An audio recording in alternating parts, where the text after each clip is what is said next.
ایک بات کو لینا اسے بحث کرنا انسان کو فرق چلا جاتا ہے بے ادبی، اور بے ادبی سے انسان کی ساری عبادت ضائع ہو جاتی ہے، بے ادبی سے انسان ایمان کھو بیٹھتا ہے۔ ہاں بڑا خطرہ ہے اس میں، تو ایسی باتوں میں نہ پڑا کریں، اور آپ اس باتوں پہ چلے جو قرآن حدیث کے اصول ہی تم کو بتاتا ہوں، اپنے سے نہیں گھڑتا ہوں میں لکیر کا فقیر ہوں، جو قرآن حدیث میں چلنا ہے بس، جو قرآن حدیث سے باہر قیاس ہیں اولیاء کے، انبیاء کے یا اوروں کے، اس کا مفہوم سمجھ میں چھوڑ دینا، لیکن خدا رسول کی بات کو نہیں چھوڑنا۔ آپ خدا کی بات پہ نبی کی بات کا مفہوم سمجھے گا ٹھیک ہے، اس توقف کرنا، باقی صالح ہیں اولیاء ہیں جو کچھ کہتے ہیں ان کو واللہ عالم کہنا گھسنا نہیں ہے، وہ آ کر قوالی نہیں کی، قوالی نہیں کرنی ہے، سنت نہیں ہے، اس میں اختلاف ہے، اور جو کرتے ہیں ان کو برا نہیں کہنا، کرنے پڑے، ان کو برا مت کہو۔ آقا نے ڈھول نہیں بجائے، آقا نے یہ چیزیں اس طرح نہیں سکھائیں، یہ چیزیں اختلاف کی ہیں، یہ چھوڑ دو، اور جو کرتے ہیں ان سے جھگڑو میں، تم کرو تمہارا دل مانتا ہے، ہمارا دل احتیاط کو مانتا ہے کہ ہم احتیاط کرتے، اختلاف میں جاتے نہیں، کہ قوالی سنت رسول نہیں ہے، سنت ہم اختلاف میں نہیں جاتے۔ آقا جی لا الہ الا اللہ تک الصلاۃ والسلام ویسے ہی پڑھ لیتے ہیں، لیکن لازم کر کے اذان میں نہیں کہتے، کہہ دو حرج نہیں، جب لازم کہتے ہو حرج ہوتی ہے، اس لیے تم کہتے اس سے اذان ناقص ہوتی ہے، اصل نہیں کہا، تو پھر صحابہ کی اذان ناقص تھی، آقا جی نے ناقص اذانیں دی ہیں، تم کامل اذانیں دینے آئے ہو، یہ ایسے نہیں ملا۔ ہاں اگر لازم نہیں کرتے ہو، کہنے میں کوئی لازم کہتے ہو اب غلط ہے، اس لیے کہ تم نے کہا کہ بغیر اذان ناقص ہے، تو پھر آقا کی اذان سب ناقص تھی، تم آقا سے آگے آ گئے ہو، ایسی باتیں نہیں کرنی چاہیے۔ ہم بعض چیزیں کہتے ہیں آقا نے نہیں کی، لیکن ہم لازم سمجھ کے نہیں کرتے، ہر نماز کے بعد شکریہ ادا کرتے ہیں حضرت محمد مصطفیٰ کا جز اللہ عنہ، یہ قرآن حدیث میں نہیں آیا، جب لازم کہیں گے اب نہیں کہنا چاہیے، ہم نے لازم قرار دیا، لازم چیزیں خدا رسول کر سکتے ہیں،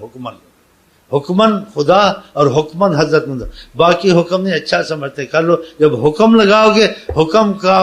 مقام اللہ کا اور حضرت محمد، تمہارا حکم کا مقام نہیں ہے۔ یہ بات ہے کہ اتنی باریکی نہیں جو میں آپ کو سمجھا رہا ہوں، اسی کہ تھوڑا بہت ذکر اذکار کر دیں، آپ کو تیزی سے فائدہ ہوگا، جو اختلاف میں چلو گے آپ کا تیزی کا فائدہ ختم ہوگا، آپ فتنے میں پڑ جاؤ گے، خدا بھی آپ سے خوش نہیں ہوگا، نبی بھی نہیں خوش ہوگا، اس لیے آقا جی کہتے خدا اس پر مشقت ڈالے جو میری امت پہ مشقت ڈالے، بتاؤ، اور فتنہ قتل سے بھی زیادہ ہے، مسلمانوں میں پھوٹ ڈالنا، ان کے دل میں کینہ ڈالنا، ان کے دل میں بغض ڈالنا، پھر ہوتی ہے کہ دوسرے کی مسجدوں میں نماز نہ پڑھنا، ہمیشہ اختلافی باتیں کرنا، جس چیز میں اختلاف توقف، آپ کافر کے ساتھ بیٹھ سکتے ہیں، مسلمان کے ساتھ بیٹھ سکتے ہیں، یہودی کے ساتھ بیٹھ سکتے ہیں، یہ تو تم لوگ مسلمان آپس میں نہیں بیٹھ سکتے، تو اخلاق محمدی دوسرے سے کیا تمہارا ہوگا، پھر گالیاں دینا، ایک دوسرے کو لانتے کرنا۔ بت والے کتنے مشرک ہیں، یہودی کتنے ہیں، قرآن میں ان کو بھی گالی مت دو جو یہ شرک کرتے ہیں، اس لیے اس سے پھر تمہارے خدا کو گالی دیں گے۔ ہاں تو پھر اچھی بات ہے ایسے مقابلے کرنے۔ آقا جی اس پر خدا کی لعنت، تو ایک حدیث میں جو ماں باپ کو لعنت کرے، کہا یا رسول ماں باپ کو تو کیسے کرتا سمجھ، کہا تم کس کے ماں باپ کو کہے گے، تمہارے ماں باپ کو کہے گا نا، تم نے نہ کہا ہوتا تو وہ بھی نہ کہتا نا، یہ تم نے اس کو دلوایا ہے گالی اپنے ماں باپ کو، اس کو جب ٹوکا اس کے ماں باپ اس نے بھی کہہ دیا، یہ تم نے اپنے ماں باپ کو لعنت کی۔ جی ہوش کرنی چاہیے، اگر یہ نقص تمہارے نکل گئے، یہی جو وظیفے پڑھتے رہے، کتنا تم پر فضل ہوگا۔ ان باتوں سے بیچ میں غیبت کرنا، کسی کے مثلا برائی کرنا، کسی کا یہ اور پہلے بتایا ہے، اس سے بھی اعمال برباد ہوتے ہیں۔ تو ان نقص کو چھوڑ دو تاکہ تمہارے اعمال کا پھل تم کو چاشنی اس کی ملے، اور جب نقص آ جاتا ہے تو پھر انسان کو ذکر میں لذت نہیں ملتی، درود میں لذت نہیں ملتی، اس میں تو اس کا دل نہیں لگتا، اور جس چیز میں انسان کو جو لذت ملتی ہے اس چیز کو انسان چھوڑتا نہیں۔ تو یہ چیزیں جو سی پرہیز کریں ان سے، تاکہ آپ کو کچھ چاشنی ملے، اور چاشنی تو چھوڑو، آگے خدا تعالیٰ کا مسئلہ جیسا وہ وحی کا تو نہیں کہا جا سکتا، لیکن اللہ انسانوں سے بھی متکلم ہوتا ہے، تجلیات میں سلسلے کی چیزوں میں لکھا ہوا ہے، جب اللہ تجلی کرتے ہیں انسان سے، بعض انسان سے متکلم ہوتا ہے، خدا سے اس کا پیار ہوتا ہے، خدا سے باتیں ہوتی ہیں، سوال جواب ہوتا ہے۔ ہاں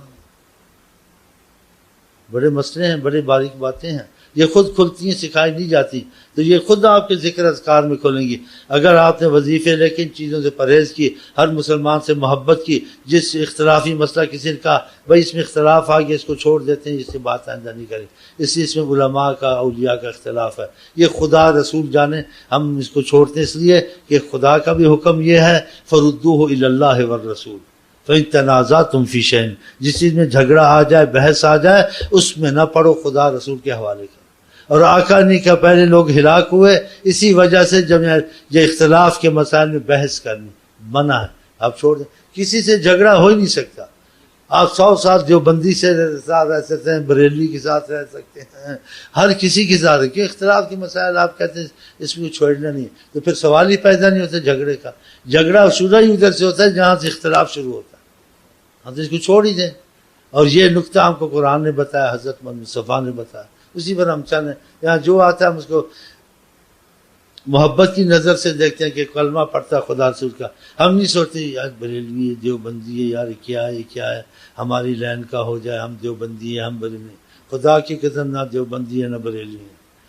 بس لیلا مجنو بننے کی کوشش، کچھ ہو گئے اور کچھ ہو رہے ہیں اور انشاءاللہ ہو کے مریں گے، بس خلاص۔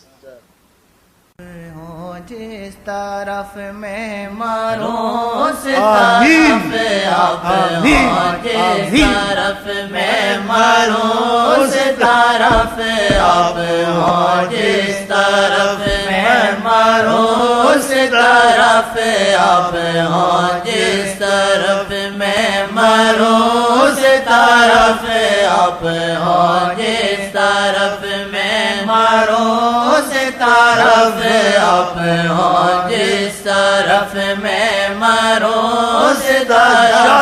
آپ ہوں، جس طرف میں مروں اس طرف آپ ہوں، جس طرف میں مروں اس طرف آپ ہوں، جس طرف میں مروں اس طرف آپ ہوں، جس طرف میں مروں اس طرف خطا ہی خطا کو جا میں کو جا میں، خطا ہی خطا کو جا میں کو جا،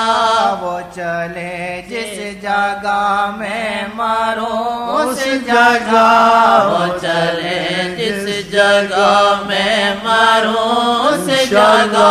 وہ چلے جس جگہ میں مروں اس جگہ، میرے دل کی صدا وہ کو جا میں کو جا، میرے دل کی صدا وہ کو جا میں کو جا، میرے دل کی صدا وہ کو جا میں کو جا، مولا سنگ میں بنوں ان کے در پہ لگوں، مولا سنگ میں بنوں ان کے در پہ لگوں، ہو یہ تیری عطا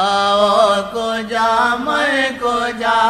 ہو یہ تیری عطا کو جا میں کو جا، ہو یہ تیری عطا کو جا میں کو